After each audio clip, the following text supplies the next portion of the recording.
शहर में इन दिनों कोरोना का मर्ज बड़ी तेजी के साथ फैल रहा है। रोजाना शहर के किसी न किसी इलाके से कोरोना मुतासरा मरीज मिल रहे हैं। आज की ताज़ा तरीन इतलात के मुताबिक इतवारा इलाके में एक 65 साल शख्स को कोरोना पॉजिटिव पाया गया है। इस तरह नांदेड़ में कोरोना मुतासरा मरीजों की तादाद बढ़कर अब 190 हो गई है। मुतासरा मरीजों में से 129 अफराद मुकम्मल तौर पर सेहतियाब होकर डिस्चार्ज कर दिए गए हैं, जबकि 8 अफराद की मौत भी हो चुकी है। एक तरफ कोरोना मुतासरा मरीजों की तादाद बढ़ रही है तो दूसरी तरफ कोरोना पर काबू पाने के लिए जिला इंतजामिया की जानिब से उठाए जा रहे इकदामात से लोगों में बेचैनी का माहौल भी देखा जा रहा है।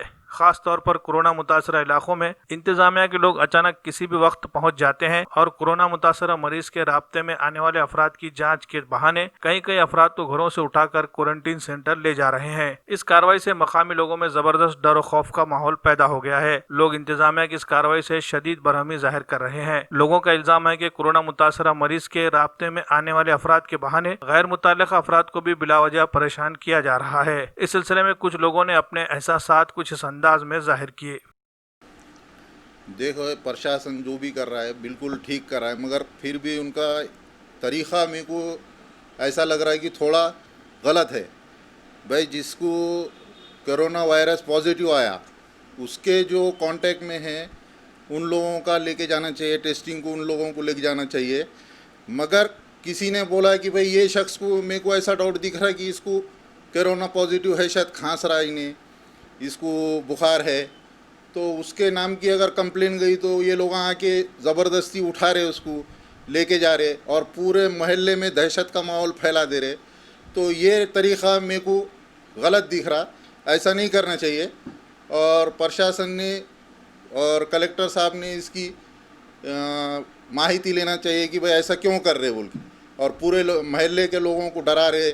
महिला डर के रह रहा है इसमें कि भाई हमा को भी उठाते कि क्या है कि कल हमा को उठेंगे, आज इनकी बारी है, कल हमारी बारी आती कि क्या है। ऐसा माहौल पूरे हमारे महल्ले में तो ऐसा माहौल पसरा हुआ है जिसकी ये मुझे शिकायत है। लोगों का भी थोड़ा कैसा है, लोगों भी घरों में नहीं रह रहे। घरों में कब तक रहेंगे बोलो आप मेरे को। लोगों में भी घरों में रहने की भी एक लिमिट रहती कि भाई खाने को नहीं है, उनको ये नहीं है, तो उन्हें आगे निकल के कुछ ना कुछ करना, रोज़ी रोटी कमाने के वास्ते जाना चाह रहा, तो उसको भी पुलिस वाले परेशान कर रहे और ये म्यूनसिपाल्टी वाले परेशान कर रहे कि भाई तू खांस रहा है, क्या है कि कोई अगर तेरी नाम की कंप्लेंट करा तो उसको उठा के लेके जाने का डर है। तो कब तक बैठेंगी पब्लिक भी घर में? नहीं तो गवर्नमेंट तो भी ला के देना चाहिए फिर उसको कि भाई हम तेरा पूरा करते हैं, तू घर में बैठ जाएंगी पब्लिक घर में। हमको तो ऐसा ही दिख रहा है कि भाई शक की बुनियाद पे इन्हों जिसको बोले उसको उठा ले रहे। फिर हमको ऐसा दिख रहा है कि कोई दुश्मन ही निकाल रहा होगा किसके बारे में कि भाई इसके बारे में ऐसा करो, ऐसा भी उठा रहे होंगे बोल के हमको डाउट है। मगर हम पूरा क्लियर कट बोल नहीं सकते कि ऐसा हो रहा होगा बोल के, मगर हमको ऐसा लग रहा।